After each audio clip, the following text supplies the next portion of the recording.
Hey everybody, it's Doug Schauf with the Make Maine Your Home team over at Remax Oceanside. In this week's episode, we're going to talk about the steps it takes to buy a home here in Maine. So let's do this.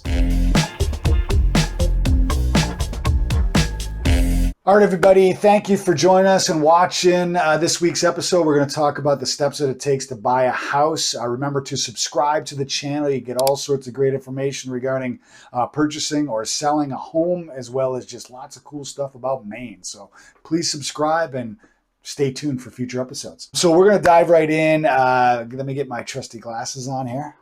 Boop. Showtime. First one on here is that at least our bullet point that we have is called talk to a lender, but also kind of get your financing in order. Because if you are paying cash for a home, whether the cash is coming from just straight you have that much cash, or you're going to have to get a home equity on another property, or you're going to take a loan against maybe a 401k, or you're going to make a cash offer that way. Just make sure you have everything in order before you move to the next step. Because in some real estate markets, it can be very competitive, and you're just going to be ready to go. And I'd hate to have you looking at houses, down the road and find out that doesn't fit into your budget. You get all excited and, there's nothing worse than that. But most people are going to have to finance or get a mortgage to buy their house.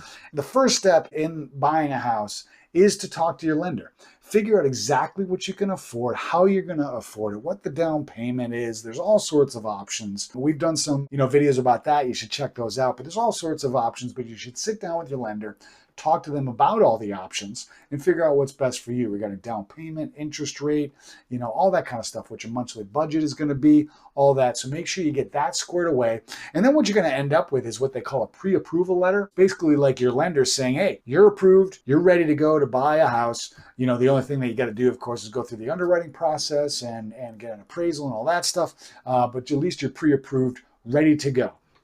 So then from there, you're going to kind of narrow your search. You're going to really get a feel for where you want to be. We always recommend to a lot of our clients is just go drive around certain areas, especially if you don't know the area very well. Go drive around certain towns and neighborhoods and things like that. Get a feel for what you like, what you don't like, where you want to be, ultimately so you can narrow down that search. Of course, by going back to step one and figuring out what you can afford when you're talking to a lender, that'll help you figure out too what neighborhoods you can and can't be looking in and all that stuff. And then once you kind of do that, start honing in on looking up what houses are on the market. There's a lot of websites out there that you can use. Our website is makemainyourhome.realestate. There's also like Zillow and Realtor.com, which are the big ones, but you can go on those websites and check out the houses for sale. Ultimately, you can go drive by them, make sure that it's a neighborhood that you like, check out the house from the outside, see if it's something that you want to go check out or something that you're interested in. And if you are interested in it, after you do a few of those things, we go look at it. Typically you would just call us as your broker or call your broker, set up a time to go look at the house, and then you go and check out the house. And this is going to be your time to really kind of get in there, get a feel for if you like it, if it's going to work for you and your family, where you're going to put all your furniture. All that's kind of fun looking at houses. I really enjoy that. If you like it, great. We would move on to make an offer. Of course, if you don't like it, you keep looking. Then we're going to move into making an offer on the property that you like. And when I say make an offer, we're going to write up a contract, with all the terms and everything on that. We're going to sign it. We're going to submit it to the listing broker or the seller and say, hey, here is our offer. All the terms will be on there, including, the purchase price, the earnest money that you might put down, what your down payment's going to be, what type of financing you're getting, if you're going to do inspections. There's all sorts of terms to work out, and that's all going to be on the contract. If the seller agrees to that, or the owner of the property agrees to that, and they sign off on it, you are what you called under contract at this point in time, and then you're going by all the terms that are in that contract. And now, when you are under contract, there's a few contingencies in there. Due diligence or inspection periods, where you have a period of time to evaluate the house to make sure it's not a lemon, so to speak.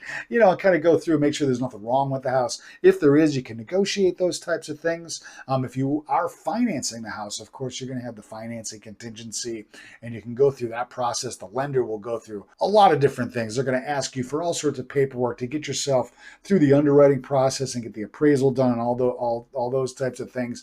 Now, once you get to that point, the lender will issue what they call clear to close, and then you're ready to close on the house. And the closing is really pretty simple. Like you might have heard from a lot of people, if you've never bought a house, you've probably heard that, oh my God, I got to sign all these papers, and it can be scary and all that stuff. It really isn't. By the time you get to the closing table, everything is negotiated, everything's done, everything's ready to go. You're really just going in there to sign some paperwork. And depending on the type of loan that you got, it can be a lot of stuff to sign. But it's anywhere from like some of the government-backed loans, like VA loans, FHA loans. There's a lot more paperwork. Some simple conventional loans, a lot less paperwork, pretty easy to sign. If you're paying cash, that's really easy. Closing's probably going to take 10 minutes. You're in and out. Average closing, I would say, takes somewhere between a half an hour and 45 minutes, and then you're good. Now, here in the state of Maine, when you close, there's no like 3-day right to rescind and all that kind of stuff. It's like when you close, you're walking out of there with your keys in your hand. Congratulations. Confetti fall from the sky. You now own a house. Congratulations. And you have the keys. And then the next step, move in.